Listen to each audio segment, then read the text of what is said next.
Hi, welcome back to Entertainment Talk Now.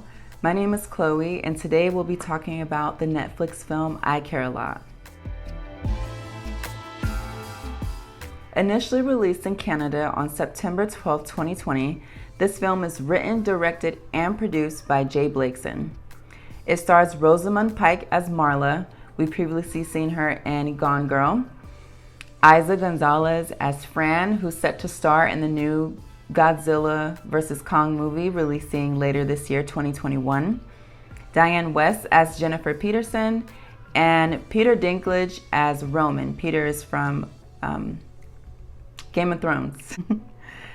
Classified as a suspenseful dark comedy, I Care a Lot showcases a court-appointed legal guardian who defrauds her older clients and traps them under her care. Things soon take a turn when her latest mark comes with some unexpected baggage. So, let's start with the good. I liked the ingenuity of her scheme. This was really nice, or done really nicely. She really had it down packed with her system. The only thing I feel like there were holes in were, I feel like if you're gonna do something like this, if you're gonna fraud people and scam people, you have to make sure that all parties involved are paid in some way so it doesn't come back to bite you. Like when Roman's lawyer takes her to court and he brings up the ex-employee Fiona. That was a hole. I mean, it wasn't too big of a problem, but if you're gonna do this, you gotta do it right. Let's see. Also, I feel as though this film had really, really great LGBTQ plus representation. It was very tasteful. It wasn't anything that was thrown into your face and, overdone. It was done perfectly between Marla and Fran.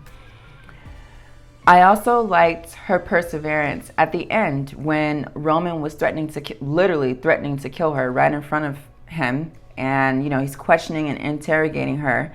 And she refused. She wouldn't give up. She had a plan. She had a goal to be rich. And she took it all the way through to the end. I thought that was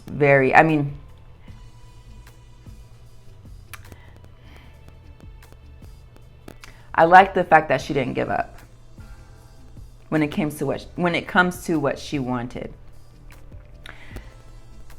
I also liked how this film showcased a battle between two villains. There was the lion and the lioness. There were no lambs here. There were no nails. If you're talking hammers and nails, there were no nails present. It was literally two bosses going at it. I liked that. And I don't like to say a boss is a villain, but if we're speaking in terms of plots and storylines, that's how it's normally described. So I liked how they showed, it wasn't exactly, oh, this is, I'm the hero. I'm the good guy and I'm gonna save the day from the people who are bad. It was just people who were just down to earth. They knew what they wanted. They were very focused and streamlined and they were going at it. So I can appreciate that.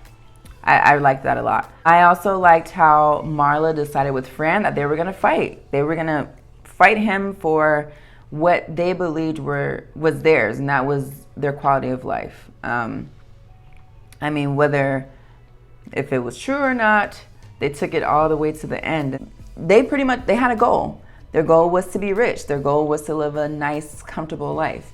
And they did not want to give that up. They knew that if they took the money or took the diamonds and ran, that was like she said, like Marla said, that was going to be them living a life of looking over their shoulder for the rest of their lives.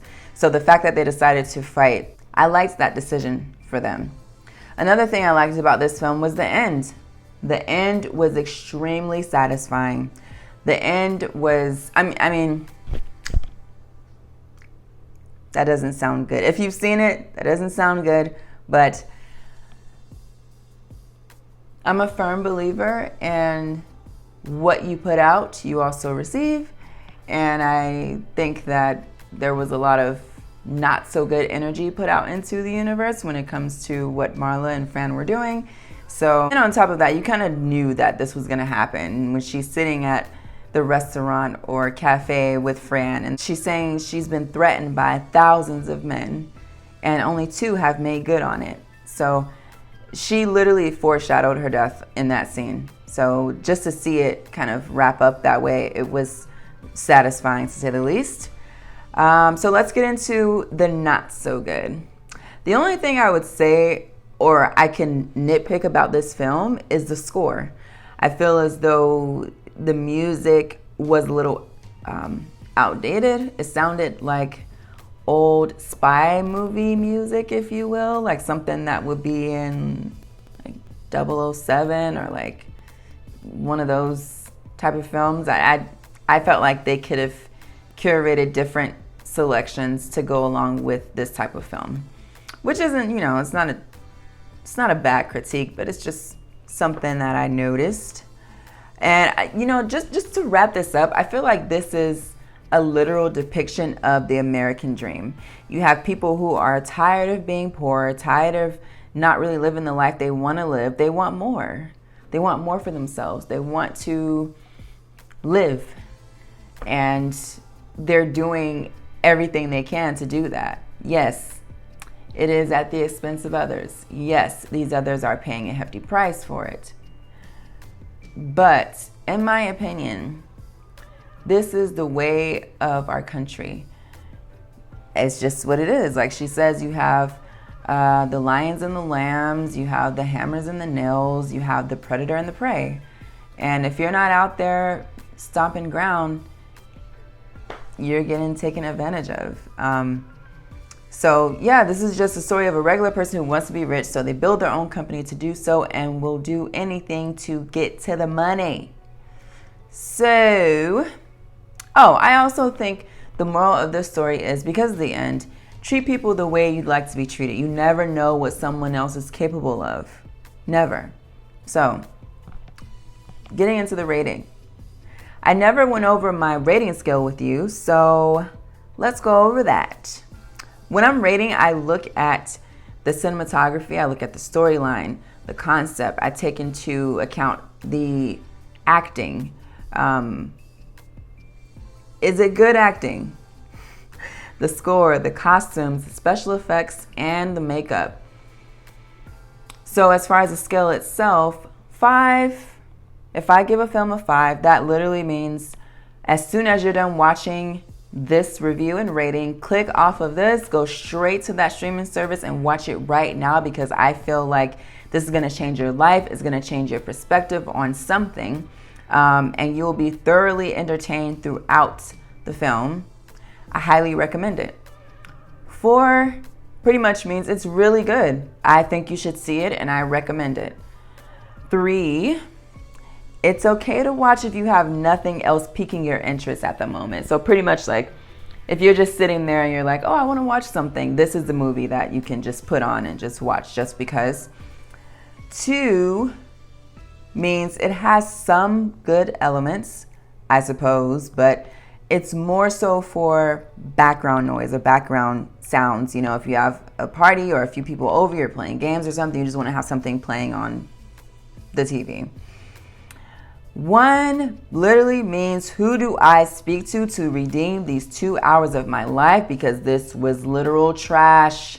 I do not recommend this movie at all. And 0, what did I just watch? What did I just watch? I'd rather just pluck my eyeballs out. Stay away from this movie. So, with that in mind, and I'll put that in my description so you can see it. With that in mind, I'm going to give this movie a 4.